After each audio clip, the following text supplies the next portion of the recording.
একজন সত্যিকার পুরুষের কেয়ার অনেক বেশি সুন্দর। যে পুরুষ আপনাকে ভালোবেসে যত্ন করবে, সে আপনার পা থেকে মাথার চুল পর্যন্ত জানবে। আপনার স্মেল কেমন, আপনার চুলের ঘ্রাণ কেমন, আপনার গালের ব্রণটা তাকে কষ্ট দিবে। আপনার পায়ের নখটা কেন বাঁকা করে কাটা, সেটাও সে লক্ষ্য করবে। সে হাজারো ব্যস্ত থাকলেও আপনার ছোটোখাটো ব্যাপারগুলো খোঁজ নিতে ভুলবে না। প্রচণ্ড গরমে আপনি কবার পানি পান করলেন, সকাল থেকে রাত পর্যন্ত কতবার খাবার খেলেন, তার হিসাব নিতে ভুলবে না। আপনাকে তার ভবিষ্যৎ প্ল্যান বলবে। আপনাকে নিয়ে তার ভাবনাগুলো সে শেয়ার করবে। বন্ধুবান্ধব, আত্মীয় স্বজন একপাশে রেখে আপনাকে প্রায়োরিটি দিবে।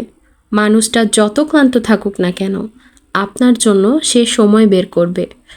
আর পুরুষের ভালোবাসায় অদ্ভুত এক নিয়ম আছে। সে নিয়মে অজুহাত শব্দটা থাকে না। কারণ একজন প্রকৃত পুরুষের কাছে পৃথিবীর সবচেয়ে সুন্দর ফুল হলো তার প্রিয়তমা, যার যত্ন করতে সে কখনোই ভুল করে না।